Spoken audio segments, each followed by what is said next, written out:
So, do you like cycling? I think that most of us does. I definitely do.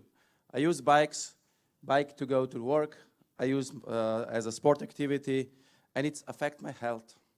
I'm feeling myself healthy and getting older and older. It's becoming even more and more important for me. And it's also important for Europe because we are aging society. So I want to affect my neighbor people around me, and first target group is the family.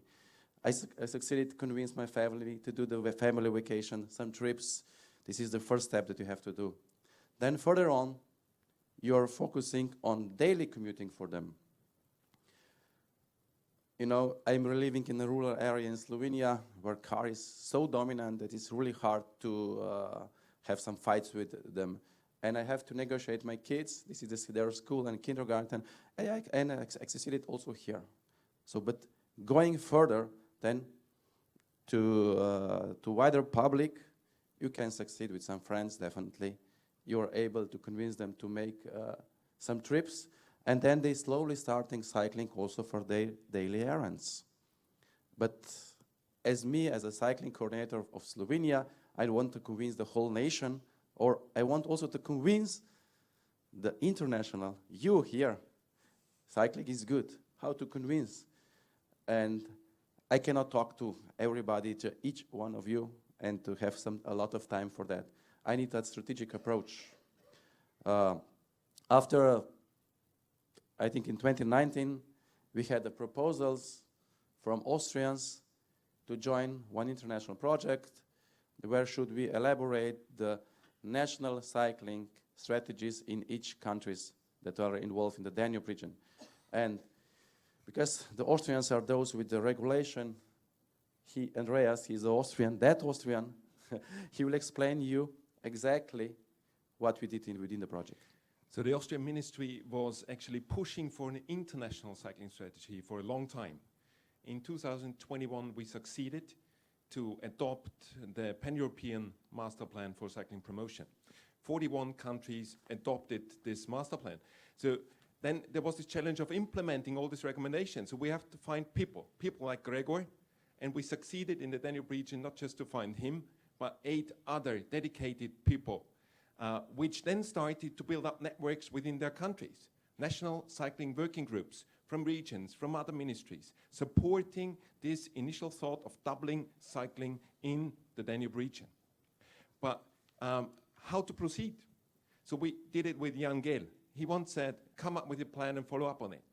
5 countries didn't have a national cycling strategy at that time. By the end of the Danube Cycle Plan project, all 9 had national cycling plans. Some need to be adopted, but we are in a very good way. But can we convince people to cycle with having a plan? We do need actually safe and attractive cycling infrastructure. What's missing at the moment? Because if you look at the Danube region, in your cities, your regions, it's quite diverse in terms of quality and also types of infrastructure. So standardization is needed. So we did a research. What are the standards? What do we want to have at the end? And we wanted to have a plan how to implement that in the national road codes. But this is the most sustainable way to change things. So then we knew what we want to build, but we didn't know where to put it actually. So we have planning happening very much on a local, on a regional level when it comes to cycling infrastructure. And that's what's happening. Sometimes this infrastructure is not followed up at the borders. So the task was to come up with national cycle route networks, which are linked across borders. And this is summing up to 38,000 kilometers of the Danube network, a network that even Gregor is hard to actually cycle in whole life. It's not in a good condition at the very moment. So we need 5.2 billion euros to have it in shape. So to have an attractive and safe cycling network. We did research on that. This is not just a figure that we're coming up with. So we need to have the money, but we also need to have the people that are able to implement infrastructure on the ground. So we need to train them. We need to raise the awareness of the specific requirements of cyclists. And that's what we did with training courses and lessons. And finally, we had to convince politicians. And convincing politicians, how can we do it?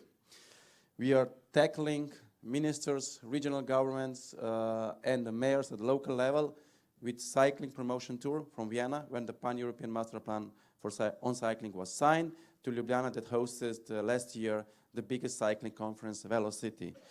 We gained 25 signed declaration. Here is a short video, just one section out of it. 25 signed declaration from the Vienna to Ljubljana, from different level of the decision makers, that they will work on promotion and enabling good condition for cycling. But we didn't stop just for that target group. We want to engage normal, ordinary people. We engage motivated people that are already somehow connected with cycling to express the short stories. We created a list of 60 cycling ambassadors, politicians, sportsmen, actors, activists, mothers, fathers, some people that are just cycling to their work, to provide us with some inspirative story. Further on, we didn't finish our collaboration. We are creating this stronger partnership with a new project, Active Public Transport, where we're going to focus on multimodal hubs. We just find out that with the bikes you cannot do all the trips. You have to switch to another modality, and it's definitely crucial to have a good infrastructure around those hubs. And good partnership remains connected. We are still connected. I'm also traveling to my colleagues in other countries with my kids, sustainable, and I'm educating them in this green transition when Europe is trying to go, and we are raising awareness. If you think that we are doing great job for connecting Europe, please vote for our project, Danube Cycle Plans. Our category, it's a 3. After next three presentation, please. Thank you. Thank you very much.